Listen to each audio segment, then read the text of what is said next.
Halo semua, kembali lagi dengan kelompok 3. Melalui video ini, kami ingin sedikit menjelaskan mengenai pasar modal yang ada di dalam negeri dan juga di luar negeri.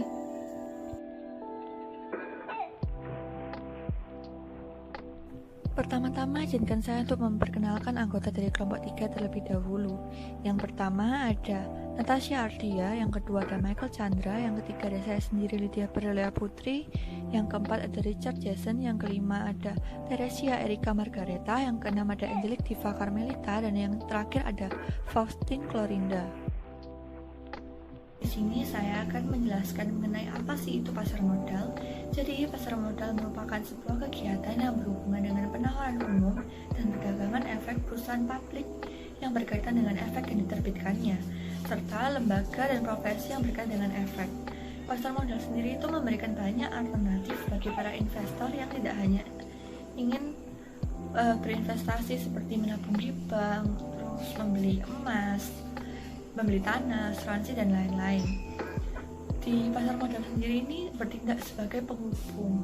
Jadi, pasar modal ini menghubungkan antara investor dengan perusahaan maupun institusi pemerintah melalui perdagangan instrumen keuangan jangka panjang seperti saham, obligasi, reksadana, dan masih banyak lagi. Selanjutnya saya akan menjelaskan mengenai apa saja sih peran dari pasar modal.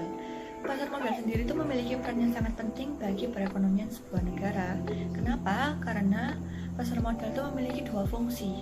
Fungsi yang pertama itu sebagai sarana pendanaan usaha. Jadi dana ini berasal dari masyarakat pemodal atau yang sering kita kenal sebagai investor. Nah, dana yang sudah didapat ini digunakan oleh para pihak perusahaan untuk melakukan ekspansi perusahaannya maupun penambahan modal dan masih banyak lagi. Nah, untuk fungsi yang kedua itu sebagai sarana investasi bagi investor. Jadi, pasar modal itu bisa menjadi sarana investasi bagi investor yang ingin berinvestasi pada instrumen keuangan seperti saham, obligasi, reksadana, dan lain-lain. Nah, dalam perekonomian Indonesia sendiri, pasar modal ini tidak jauh beda perannya dari pasar modal yang ada di luar negeri. Jadi, pasar modal Indonesia itu berperan sebagai lembaga perantara dan juga memungkinkan para pemodal untuk berpartisipasi dalam kegiatan bisnis yang menguntungkan atau investasi, dan juga memungkinkan kegiatan bisnis mendapatkan dana dari pihak lain dalam rangka perluasan usaha atau ekspansi. Instrumen pasar modal. 1. Saham. Saham adalah satuan nilai atau pembukuan dalam berbagai instrumen finansial yang mengacu pada bagian kepemilikan sebuah perusahaan.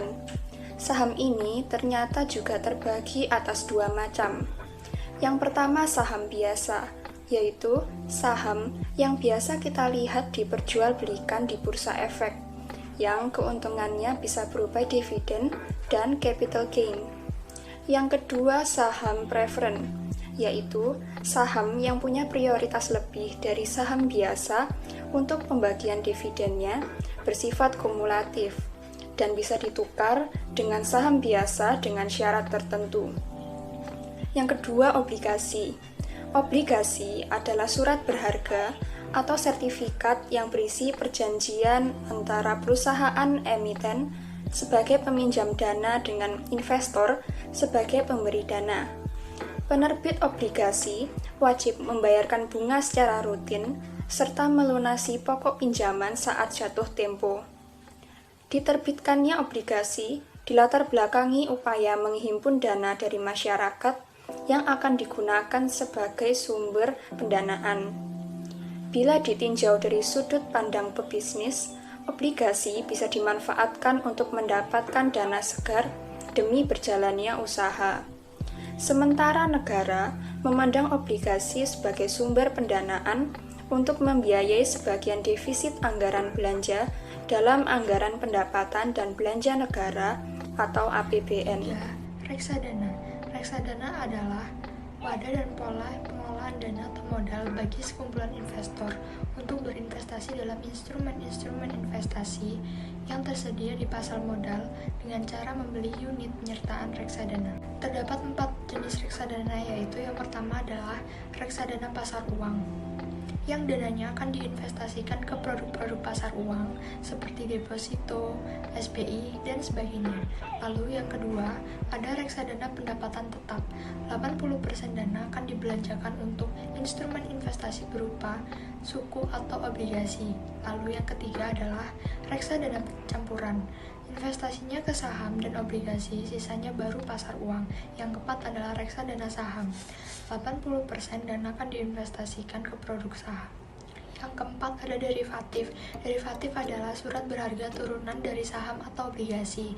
Pada umumnya derivatif ini digunakan oleh para manajer untuk melindungi nilai investasi terhadap risiko yang timbul akibat pergerakan harga saham, suku bunga, nilai tukar rupiah, dan beberapa faktor penyebab pergerakan harga di pasar modal yang lain, tanpa mempengaruhi nilai produk acuan.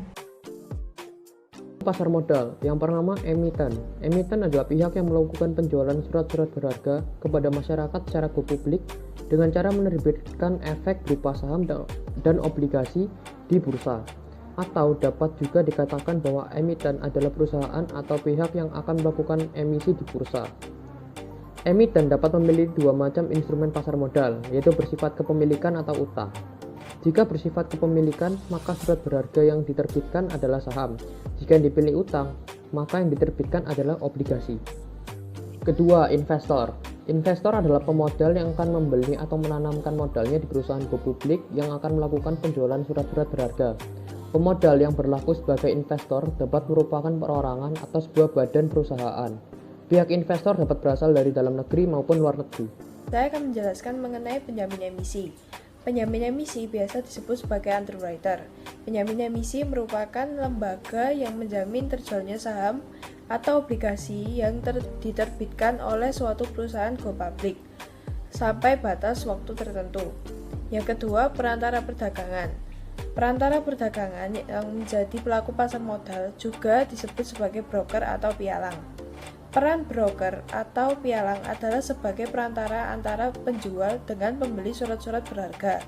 Pihak dalam jual beli efek ada dua, yaitu pihak penjual atau emiten dan pembeli atau investor. Sehingga dapat disimpulkan bahwa pialang atau broker adalah pihak yang menjadi perantara antara emiten dan investor dalam melakukan transaksi surat-surat berharga. Tugas pialang atau broker selaku pelaku pasar modal meliputi memberikan informasi tentang emiten dan melakukan penjualan-penjualan surat berharga kepada investor. Yang terakhir adalah manajer investasi. Manajer investasi adalah pihak yang kegiatan usahanya mengelola efek untuk para nasabah. Seluruh kegiatan pelaku pasar modal yang berkegiatan di pasar modal dikelola oleh pihak ini. Jenis-jenis pasar modal dibagi menjadi dua, yaitu pasar perdana dan pasar sekunder. Pasar perdana atau yang biasa disebut primary market adalah tempat penjualan atau penawaran saham baru dari perusahaan yang menerbitkan saham kepada investor sebelum saham tersebut diperdagangkan di pasar sekunder. Pasar primer merupakan pasar modal yang memperdagangkan saham-saham yang dijual untuk pertama kalinya sebelum saham dicatatkan di bursa. Pasar sekunder adalah tempat perdagangan surat berharga yang sudah beredar. Pasar ini merupakan pasar di mana saham dan sekuritas lainnya diperjualbelikan secara luas. Setelah melalui penjualan atau penawaran di pasar perdana, pasar sekunder dibedakan menjadi stock exchange market atau bursa efek dan over the counter atau OTC market. Sekuritas dari perusahaan kecil umumnya diperdagangkan di OTC market. Sedangkan sekuritas untuk perusahaan yang besar di stock exchange market. Third market atau pasar ketiga. Pasar ketiga adalah tempat perdagangan saham atau sekuritas lainnya di luar bursa OTC market. Pasar ini merupakan pasar perdagangan surat berharga yang dijalankan oleh broker yang mempertemukan pembeli dan menjual pada saat pasar kedua tutup. Fourth market atau pasar keempat. Pasar keempat adalah bentuk perdagangan efek antara investor tanpa melalui perantara pedagang efek. atau pasar modal yang dilakukan di antara institusi berkapasitas besar untuk menghindari komisi untuk broker. Bentuk transaksi dalam perdagangan semacam ini bisa dilakukan dalam jumlah besar. Mengenai pasar modal yang ada di dalam negeri dan juga di luar negeri. Pertama, saya akan menjelaskan yang ada di dalam negeri terlebih dahulu. Jadi pasar modal dalam negeri itu merupakan pasar modal yang terdapat di Indonesia. Nah, terdapat beberapa lembaga dan juga struktur dari pasar modal Indonesia. Yang pertama itu ada OJK atau Otoritas Jasa Keuangan. Jadi OJK ini merupakan lembaga independen yang berfungsi untuk menyelenggarakan sistem pengamanan dan pengaturan yang terintegrasi terhadap keseluruhan kegiatan jasa keuangan. Lalu ada BEI atau Bursa Efek Indonesia. Ini merupakan pihak yang menyelenggarakan dan menyediakan sistem juga sarana untuk mempertemukan penawaran jual dan beli efek dari pihak-pihak lain dengan tujuan untuk memperdagangkan efek di antara mereka. Lalu ada Lembaga Penyimpanan dan Penyelesaian. Ini merupakan lembaga yang memberikan jasa penitipan kolektif yang aman dan efisien kepada bank kustodian, LKP, LPP, perusahaan efek, LKP, dan LPP asing, serta pemodal institusional dalam rangka pengurangan biaya transaksi, menekan resiko, dan juga menurunkan biaya kustodian. Lalu yang terakhir ada Lembaga Clearing dan Penjaminan. Pihak ini yang menyelenggarakan jasa clearing dan penjaminan penyelesaian transaksi bursa. Yang dimaksud dari clearing sendiri itu merupakan proses dari penetapan hak dan kewajiban yang timbul dari transaksi bursa. Lalu selanjutnya saya akan menjelaskan mengenai pasar modal yang ada di luar negeri. Jadi, pasar modal yang di luar negeri merupakan pasar modal yang dimiliki oleh negara asing. Nah, pasar modal yang ada di luar negeri itu terdapat lembaga-lembaga seperti Bursa Efek yang ada di Indonesia. Kami memberikan dua contoh. Yang pertama itu ada New York Exchange. Nah, ini merupakan salah satu bursa saham terbesar di dunia dengan kapasitas mencapai 14,242 triliun US dollar. Lalu juga ada Nasdaq. Nasdaq ini merupakan pasar bursa saham pertama, pasar bursa saham elektronik pertama di dunia. Nasdaq 1999, Nasdaq ini merupakan pasar bursa saham terbesar yang berada di Amerika Serikat, dan sebagian besar perusahaan yang berada di Amerika Serikat ini tercatat dalam pasar bursa saham ini. Perusahaan Tesla Inc. atau yang dulu dikenal sebagai Tesla Motor Inc. merupakan sebuah perusahaan yang berasal dari Amerika Serikat. Perusahaan ini bergerak dalam bidang otomotif dan penyimpanan energi. Perusahaan Tesla merupakan perusahaan yang dikenal dengan spesialisasinya dalam rakit mobil listrik. Perusahaan ini didirikan pada 1 Juli 2003 dan kantor pusatnya berada di Palo Alto, California, Amerika Serikat.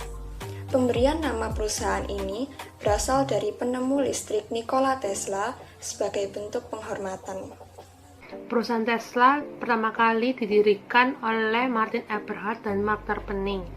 Lalu datang 3 orang baru, yaitu Ian Wright, Elon Musk, dan J.B. Straubel, yang semuanya disebut sebagai salah satu pendiri perusahaan.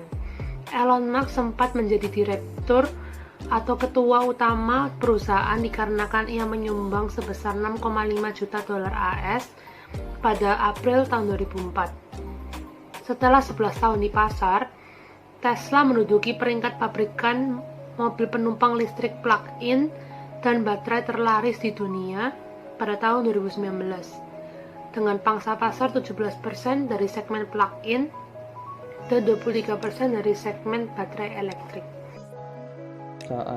Jadi modal awal perusahaan ini berasal dari pengumpulan dana yang dilakukan oleh ketiga karyawan pertama, yaitu Martin Eberhard, Mark Tarpenning, dan Ian Wright, yang besarnya mencapai 7,5 juta US dollar. Lalu datanglah Elon Musk yang menyumbang dana sebesar 6,5 juta US dollar. Kemudian pada Februari 2005, Elon Musk kembali menyumbangkan modal senilai 13 juta US dollar untuk menambah keuangan perusahaan yang didirikannya bersama 3 orang lainnya, dengan didukung oleh perusahaan bernama Valor Equity Partners. Pada Mei 2006, Musk menambahkan modal ketiga sebesar 40 juta dolar Amerika Serikat dengan dukungan lebih banyak pihak dari Touchpoint Venture, pendiri Google, Sergey Brin dan Larry Page, dan mantan pendiri, mantan presiden direktur eBay.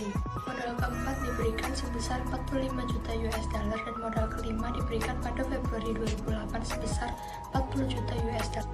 Saja pada bulan Juni 2009, pihak Tesla menerima sebanyak 465 juta US dollar dalam bentuk pinjaman berbunga dari Departemen Energi Amerika Serikat.